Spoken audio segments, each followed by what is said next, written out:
आज हम समष्टि अर्थशास्त्र के अंतर्गत राष्ट्रीय की विभिन्न अवधारणाओं का अध्ययन करने जा रहे हैं। गत वीडियो में आपने देखा था कि राष्ट्रीय की परिभाषा क्या है और किस तरह से परंपरागत और आधुनिक परिभाषाओं को हमने स्पष्ट करने का प्रयास किया। इस वीडियो में हम राष्ट्रीय की अवधारणाओं को लेकर के चल रहे हैं कि राष्ट्रीय की अवधारणाएं क्या पाई जाती हैं। उसमें सबसे पहले आपकी अवधारणा है, राष्ट्रीय की प्रथम अवधारणा ये है जीएनपी एट मार्केट प्राइस, अर्थात बाजार कीमत पर कुल राष्ट्रीय उत्पादन।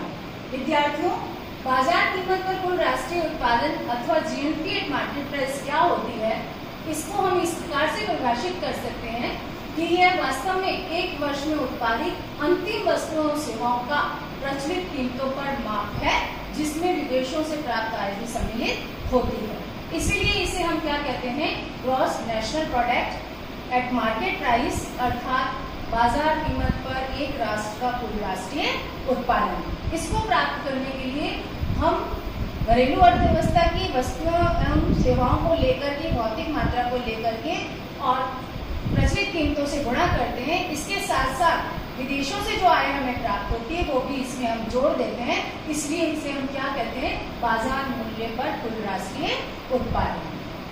अब जो बाजार मूल्य पर कुल राष्ट्रीय उत्पादन की अवधारणा की हम गणना करने लगते हैं तो उसमें विद्यार्थियों को कुछ बातों को हमें ध्यान में रखना पड़ता है। वो कौन सी बातें हैं जिनको हम जीएनपी की गणना करते समय ध्यान में रखते हैं, उनको मैं एक एक बात आपको स्पष्ट करना चाहूंगी। जब जीएनपी की मार्केट प्राइस की हम गणना करते हैं तो हमें क्या क्या बातें ध्यान में रखनी चाहिए।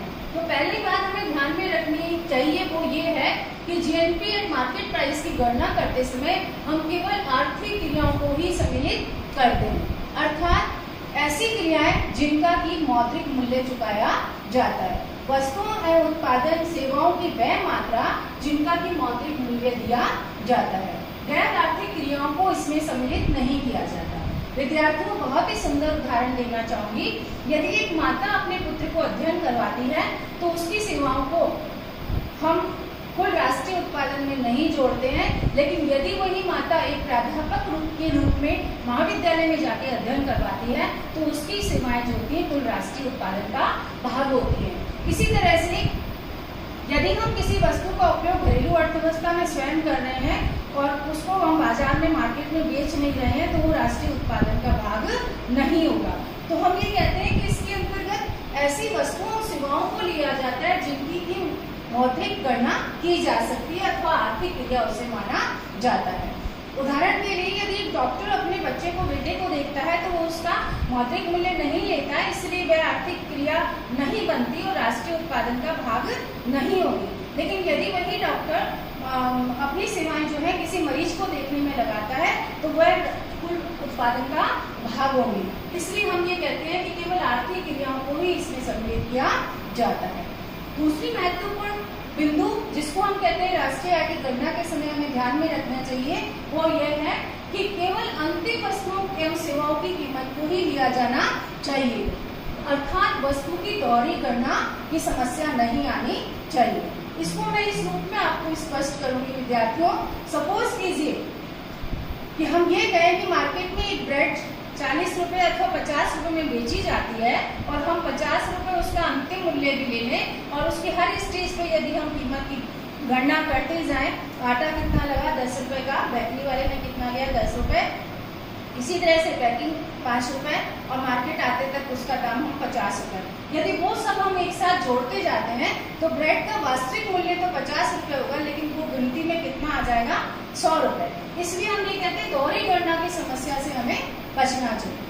यदि हम ये कहें, दूसरे एग्जाम्पल द्वारा मैं आपको स्पष्ट करूं, हम एक डॉक्टर की फीस को 200 रुपए मान के चलते हैं और उसमें 200 के पश्चात यदि हम ये कहें उसकी पेट्रोल का, गाड़ी कार का किराया इतना, उसकी अपनी मेडिसिन का किराया इतना, तो उसका परिणाम क्या होगा कि आपकी राष्ट्रीय उत्पादन जो होगी वो कई गुना बढ़ जाएगी, जबकि वास्तविक अर्थों में हम अंतिम उत्पादन के साथ दोहरी गणना करते चले जा रहे हैं। इसलिए हमें यह ध्यान रखना है कि केवल अंतिम वस्तुओं और सेवा की कीमत को ही लेना है, दोहरी गणना नहीं करनी है, मिडिल एज की हमें उसकी गणना नहीं करनी है।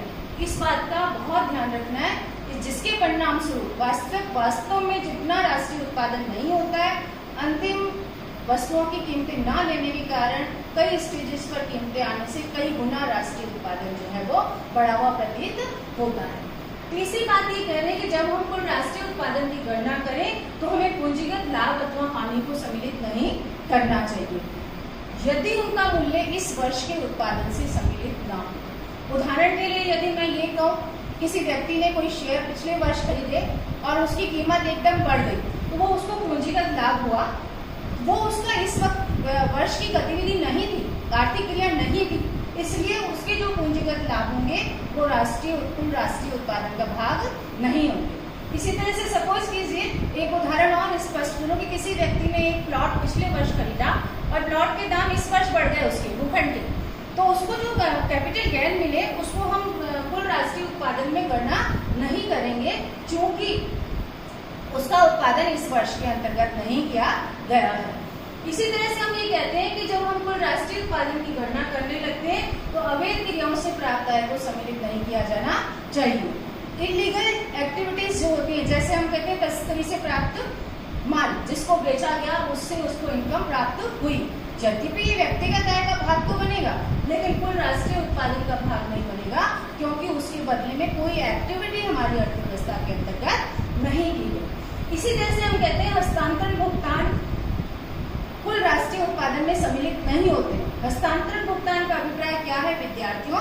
हस्तांतरण भुगतान अगर ट्रांसफर पेमेंट्स ऐसे भुगतान हैं जो एक व्यक्ति से दूसरे व्यक्ति के हाथ में ट्रांसफर होते हैं या सरकार से व्यक्तियों के हाथों में ट्रांसफर होते हैं लेकिन उसके बदले में व्यक्ति के द्वारा किसी तरह की उत्पादक क्रिया नहीं की जाती। जैसे उदाहरण के लिए मैं ये कहूँ कि पेंशन, विधवा पेंशन, पारिवारिक पेंशन, बेरोजगारी भत्ता वो ऐसे अंशदान है, हस्तांतरण भुगतान है जिनके बदले में व्यक्ति कोई एक्टिविटी नहीं करता, केवल सरकार उसको सहयोग प्रदान करने के लिए देती है, इसलिए वो हस्तांतरण भुगतान जो होते हैं वो कुल राष्ट्रीय उत्पादन की गणना में सम्मिलित नहीं किए जाते। इस प्रकार से विद्यार्थियों इन पांचों बातों को ध्यान में रखते हुए हमें कुल राष्ट्रीय उत्पादन की गणना करनी चाहिए। यदि इनको ध्यान रखते हुए हम गणना करते हैं तो हमारा कुल राष्ट्रीय उत्पादन का आंकड़ा जो हमें प्राप्त होगा वो सही प्राप्त होगा। दूसरी अवधारणा क्या है? बाजार कीमत पर सकल घरेलू उत्पाद, जीडीपी एट मार्केट प्राइस। ऊपर जो हमने गणना की थी वो आपकी थी जीएनपी एट मार्केट प्राइस, बाजार मूल्यों पर सकल राष्ट्रीय उत्पाद। अंतर क्या है विद्यार्थियों? जब हम बाजार कीमत पर सकल घरेलू उत्पाद की बात करते हैं, जीडीपी एट मार्केट प्राइस की बात करते हैं, तो हम एक भौगोलिक क्षेत्र में एक राष्ट्र की कुल उत्पादन को एक वर्ष में गणना करते हैं जिसमें विदेशों से प्राप्त आय सम्मिलित नहीं होती।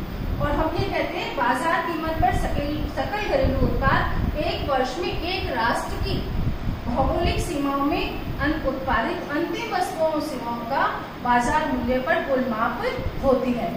इसमें विदेशों से प्राप्त आय को सम्मिलित नहीं किया जाता। तो जब हम उसको गणना करने लगते हैं तो हम कहते हैं GDP at market price is equal to GDP अर्थात ग्रॉस डोमेस्टिक प्रोडक्ट, अर्थात घरेलू स्तर पर कुल राष्ट्रीय उत्पादन किसके बराबर होगा? जीएनपी एट मार्केट प्राइस जो हमने ऊपर कैलकुलेट की है माइनस इनकम फ्रॉम अब्रॉड, विदेशों से जो इनकम है प्राप्त होती है उसको हम घटा देते हैं। इस प्रकार जीडीपी एट मार्केट प्राइस किसके बराबर होती है? GNP eight market price minus income from